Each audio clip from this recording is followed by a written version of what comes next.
Hey guys, just a reminder, this is not official medical advice. For such, please seek an appointment with a licensed medical provider.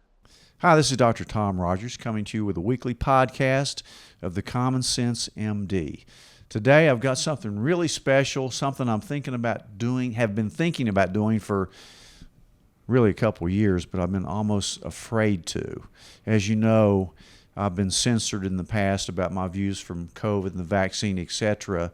And now I'm not so worried for some reason. Maybe it's the new administration. I don't know. But I have as a special guest Dr. Denise Sibley, who's a longtime friend, colleague, fellow doctor. And I call her a hero because she saved many, many lives during COVID. You know, I think probably we were the only two MDs in this whole area that really kind of went after it on the front line start of things. But anyway, you're a hero, and really your purpose in medicine probably was to treat this pandemic. Sometimes I think the reason I went independent 18 years ago was so I could do something like this that would be helpful, and I wouldn't be held back by the establishment types. And you were probably like me. You got censored. You got threatened with your license. You got probably kind of shot down by some medical colleagues. Your husband's also a physician. I hope he didn't shut you down. He's on our side. No, he's on us. I wish he was here. We need to podcast with him at some point. But Dr. Sibley, tell me a little bit about your background in medicine. Okay, so I went to medical school at the University of Virginia in Charlottesville, and I stayed there to do internal medicine for 3 years. And then my husband and I moved to Tennessee.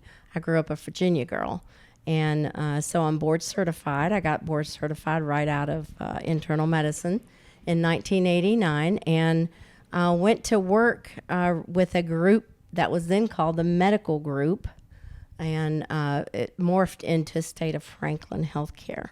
Eventually, I held some executive positions there, and then in 2003 decided to go out on my own. So that was a big move. And then in 2010 went out of Medicare and did kind of a cash basis. And so I was a little bit prepared for independent practice and running my own show and not having to answer to anyone or to censor myself. But I truly, at 64 years old, still love the practice of medicine. I love helping an individual patient.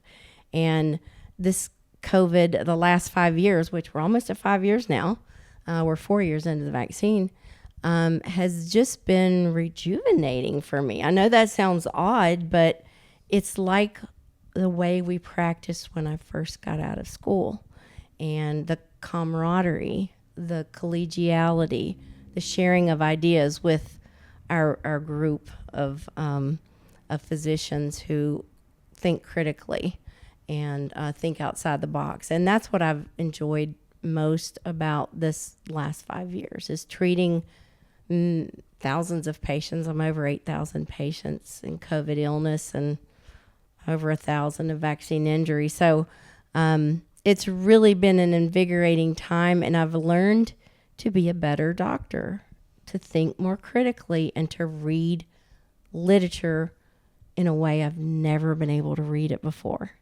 So I've learned a lot. Even an old dog can learn new tricks. Well, you're not old compared to me, but you're amazing and you look fantastic. And really, I do believe that God had a purpose for you, and I believe it was to treat COVID-19. Absolutely. There were things that led up to 2020 that allowed me to have some time to actually see what was going on and to be able to read, because running your own practice is a full-time job, and managing the practice, managing the business.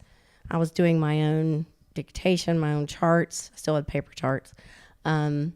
It was a full-time job, and things that led up to 2020 made me available. And I knew when God dropped it in my lap, I wasn't asking to be a COVID doctor, but literally people started calling me, and I knew it was God, and I knew that he was telling me this was my job. And the way it worked out is the first 2 patients called me and said they had been traveling abroad. They had COVID.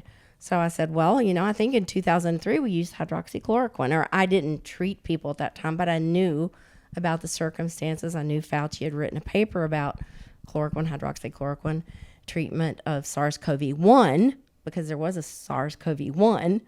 And so I called in to the Walgreens that was, just a couple miles from my house, and called in 10 hydroxychloroquine tablets, and they wouldn't let me have it. This is a drug I've prescribed. I write 180 at a time for a rheumatoid patient. Sure. I've used this my entire life. It's older than me. And I just was befuddled. It's not controlled. It's old. What's the deal? You don't have it? Well, we know since you called in 10, you're treating COVID. And I just hung up the phone in utter amazement. Called another pharmacy, got the same response. And something in my head said, whoa, something's not right. So from the very get-go, I started saying, what is going on? And that was when I started to ask questions. It was amazing, too. I had the same experience with you. Even one time, I called in a Z-Pack, and the pharmacist asked me, this was Walgreens or CVS, they asked me, are you using this for COVID? And I said, what does it matter to you? You know? And they said, well, I think you may be using it for COVID. I'm not going to fill it for you. This was a Z-Pack. It wasn't even hydroxychloroquine. I was like you, independent, kind of not anti-establishment, but really going beyond. And really, when I heard that these people were getting this horrible disease called COVID-19, and nobody would treat it, you go to the ER and they would just send you back saying, we cannot treat this. I knew that we had to treat it with something, because people were dying of it and getting really sick. So hydroxychloroquine was the first one on our list. And of course, we've used it for years and doses every day, no problems. And now we're using a low 5-day course of it, and they won't fill it. I mean, what do you think the purpose of that was for? I mean, to me, it was just it was almost criminal. Well, it's very clear that they had to denigrate hydroxychloroquine and then ivermectin or any other repurposed drug that was off patent in order to have the emergency use authorizations for the vaccines. That's very clear, because one of the 4 federal regulations for having an emergency use product is that there can be no other treatment available. So now we know why they had to discredit those repurposed treatments. And there are about 40 different substances or not only nutraceuticals, but drugs that you can use in the treatment of COVID. Sure. And, they didn't bring big profits like the vaccines, but they had to do that in order to Are you trying to tell me that our medical system is based on profit and not patients? Yes. Yes. I'm being facetious. Of course it is. Of course it is. I got a letter early into this thing from the state medical board asking me why I was using hydroxychloroquine to treat COVID. So I sent them a couple of articles and explained to them that I was treating it because I'm trying to save lives and, do what you want. But it turns out it was lucky for me, because I had treated one of their aunts over the phone that was on the board. So they sent me a letter a month later saying it was okay. Of course, then later on we learned about ivermectin. But I want to do a 2-part series. This is the first one. And we'll talk about COVID, and then we're going to talk about the vaccines, because I'm really not scared to talk about it anymore. But in any event, tell me about COVID a little bit. How did it kill people? I mean, why was it so bad? Where do you think it came from? And what do you think really happened with people that went in the hospital and died with it? Because my purpose was keep them out of the hospital, because I firmly believe that you went in there, most of the time you're going to die. So COVID-19 or SARS-CoV-1 was an engineered virus. And it's in the literature in 2015 that Ralph Barrick out of UNC North Carolina had written papers that this was poised for human emergence, and they had engineered it so that it was particularly deleterious to our respiratory system. That's your gain of function. Gain of function. And so that was before it even appeared. Then we know that there were Moderna patents, there were various patents for the vaccine before COVID-19 even came on the scene. So what do I think? My personal opinion, and I think there's data to back that up, and certainly there's at least the Department of Energy report that says it came from a lab, and it was, not accidentally released. It was released intentional, and even in the documentation with the patent office, it can be an intentional release. So how do I think it spread? I'm not sure it spread person to person so quickly, because it would have taken 2 years for it to get from China to Europe to here, if we were just talking. And I know people travel a lot, but I have some ideas about how that occurred. But anyway, it was a most unusual phenomenon. And it did, I do believe there is a virus that was engineered, and I do believe it attacked people's respiratory system. I think that a lot of the death we saw early on was from lack of treatment. This was the first time in my career that someone could be deathly ill, and we did nothing. Absolutely nothing until your oxygen was low and you couldn't breathe. I'd never heard of that strategy. And I've been doing this for, at that point, 30 years. So I do believe that the lack of treatment and then the protocols that they used in the hospital accounted for many of the deaths. Yeah, I agree with you. Excuse me, I agree with you. I think they didn't know exactly. The doctors really didn't know that they were actually almost killing patients. Mm-hmm. But when you look at it in retrospect, that's what happened, in my opinion. Yes. There's never been a genomic sequence like this virus, so it's not found in nature. No.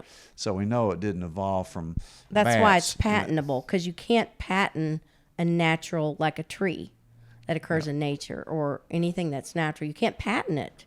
But if you do something to it and you alter it, it's then patentable. And there are patents for this. It was interesting in treating COVID-19, and I learned a lot from you. We corroborated a lot with difficult patients, because we both treated thousands of patients with this, and I'm convinced that we saved a lot of lives from this, because people told me that. I mean, I'm like you. I have people stop me in bookstores and say, "Hey, you saved my life," when you started the ivermectin.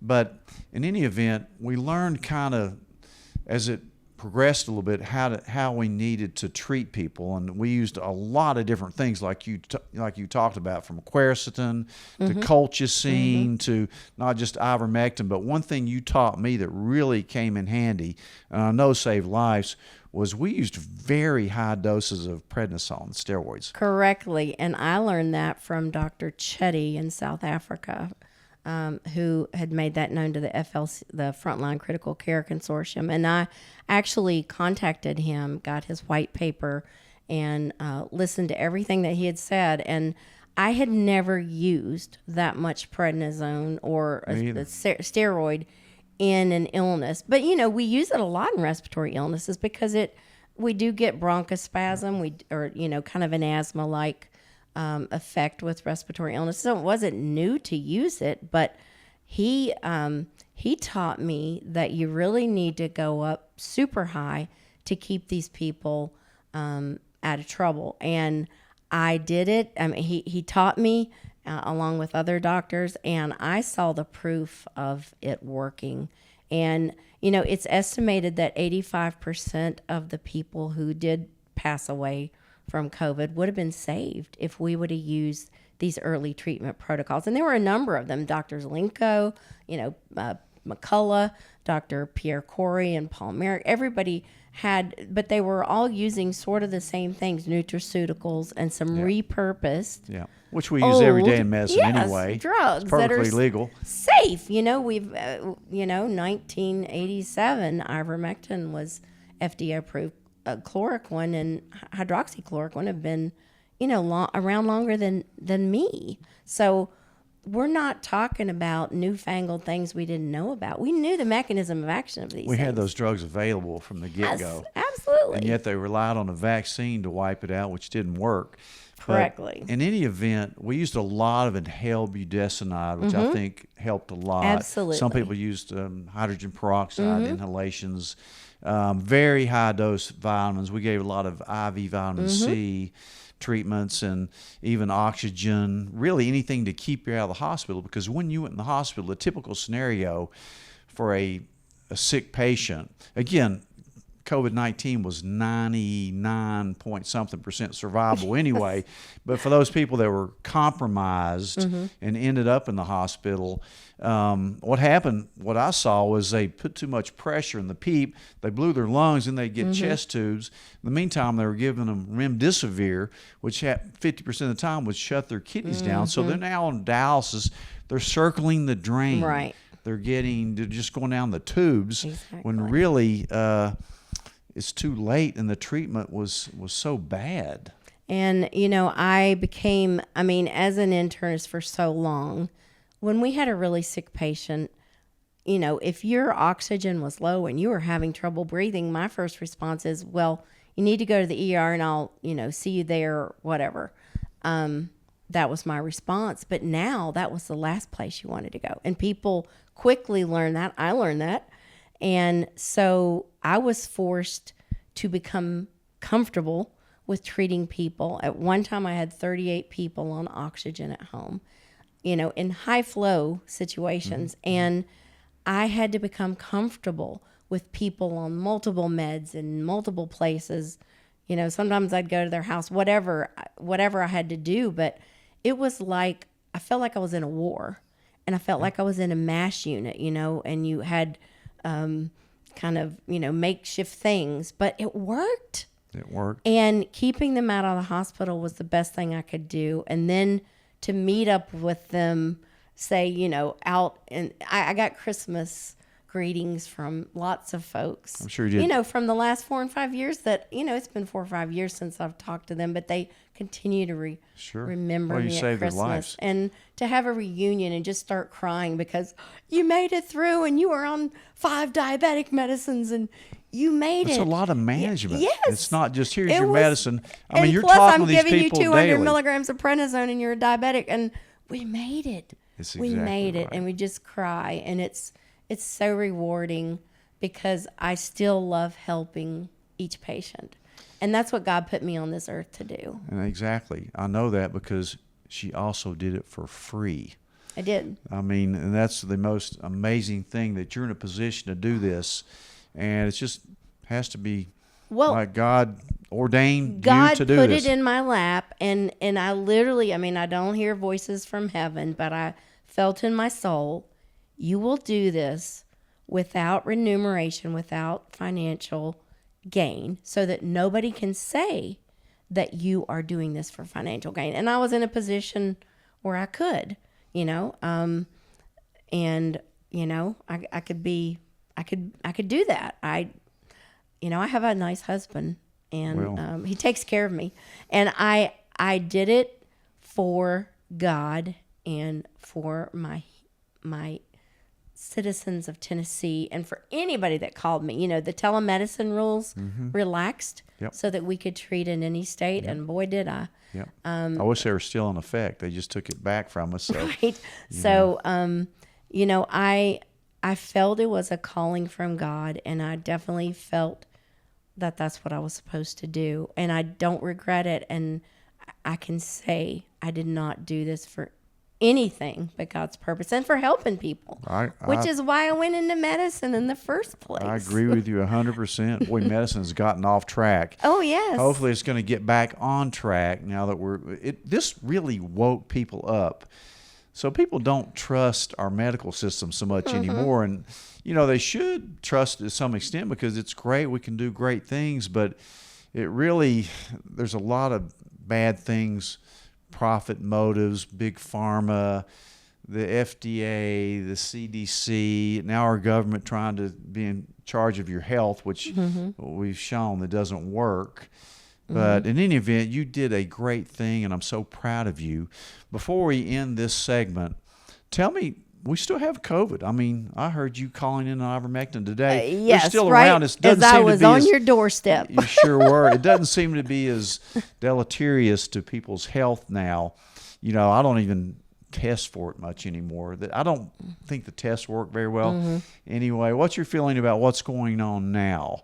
Has the virus mutated enough to where it's not so serious, or what's your theory on will it always be around and it's just like a cold now, or It will always be around. And we know that before COVID-19, there were 5 coronavirus colds that we dealt with. We knew that. And they had been trying to develop a coronavirus vaccine for some time, but they could never make one, Moderna, because it caused enhanced disease after people got it, as we've just seen for the RSV vaccine that was taken off the market for the young children. That same thing, the antibody-dependent enhancement happened, which has happened before with RSV. But anyway, there were mutations, are mutations.